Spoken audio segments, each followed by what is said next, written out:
পৃথিবীর সর্বোচ্চ গড় আয়ুর দেশ জাপানের নাগরিকরা ৮৫ বছর পর্যন্ত বেঁচে থাকেন। কিন্তু পৃথিবীতে এমনও দেশ রয়েছে যেখানে পুরুষদের জীবন প্রদীপ নিভে যায় মাত্র ৫৪ বছর বয়সে। পৃথিবীতে মানুষের সর্বনিম্ন গড় আয়ুর মধ্যে এটিও রয়েছে। মুসলিম প্রধান এই দেশটির অবস্থান পশ্চিম আফ্রিকায়।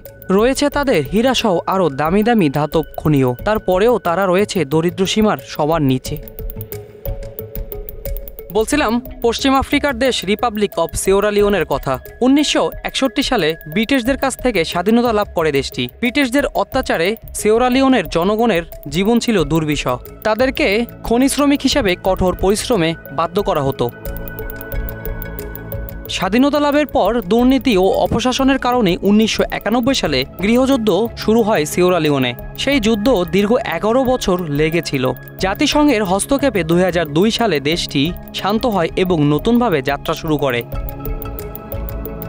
গৃহযুদ্ধে শিশুদেরকে জড়িয়ে ফেলছিল তখনকার শাসক গোষ্ঠী। বইখাতা ধরার বয়সে তাদের হাতে ধরিয়ে দেওয়া হয়েছিল অ্যাসল্ট রাইফেল। কখনো ভয় দেখিয়ে, কখনো লোভ দেখিয়ে শিশুদেরকে দলে টেনে নেওয়া হতো।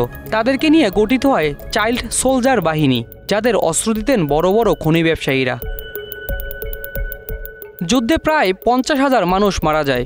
অঙ্গহানিও ঘটে অনেক হাজার মানুষের। আর দেশটির তৎকালীন ৪০ লাখ মানুষের মধ্যে প্রায় ৫ লাখ নিজেদের বাসস্থান হারায়। ভেঙে পড়ে দেশটির শিক্ষা, স্বাস্থ্য, স্যানিটেশন সহ মৌলিক চাহিদাগুলো। অবস্থা বেগতিক দেখে দেশের উচ্চবিত্ত শ্রেণীর বহু মানুষ দেশ ছেড়ে চলে যায়। আন্তর্জাতিক মুদ্রা তহবিল IMF এর ২০২০ সালে এক প্রতিবেদন অনুযায়ী বিশ্বের সবচেয়ে গরিব রাষ্ট্রসমূহের মধ্যে সবচেয়ে নিচে রয়েছে সিয়েরা লিওনের অবস্থান। দেশটির মাথাপিছু জিডিপি ছিল তখন $১৯৯০। দেশটির মুদ্রা লিওনি পৃথিবীর সবচেয়ে দুর্বল মুদ্রার একটি। দেশটির শতকরা ৭০% মানুষই দারিদ্র্যসীমার নিচে বসবাস করে। গৃহযুদ্ধের কারণে দেশটিতে বড় ধরনের কোনো শিল্প কারখানাও গড়ে ওঠেনি। ফলে দেশটিতে বেকারত্বের সমস্যাও প্রবল। দেশটিতে স্বাস্থ্য ব্যবস্থা এখনও বেশ নাজুক। ২০১০ সালের আগ পর্যন্ত দেশটিতে স্বাস্থ্যসেবা কিনে নিতে হতো। ২০১০ সালের পর কিছু কিছু ফ্রি হেলথ প্রকল্প চালু করেছে দেশটি। গৃহযুদ্ধের সময় স্বাস্থ্য ব্যবস্থার অবকাঠামো বেশিরভাগই ধ্বংস হয়ে গিয়েছিল। পুষ্টি পেত না গর্ভবতী মা কিংবা নবজাতক। গৃহযুদ্ধ থামলেও দেশটির বাসিন্দাদের এখনও প্রতিনিয়ত এইডস, ম্যালেরিয়া সহ বিভিন্ন সংক্রামকের বিরুদ্ধে প্রতিনিয়ত যুদ্ধ করে চলছে। সবশেষ ২০১৪ সালে অ্যাবোলা ভাইরাসে দেশটিতে অনেক মানুষের মৃত্যু ঘটে। বিশেষজ্ঞরা বলছেন হীরের খনি দেশটির দুরবস্থার জন্য দায়ী। সিয়েরা লিওনের হিংস্রভাগ মানুষ খনিগুলোতে কাজ করেন।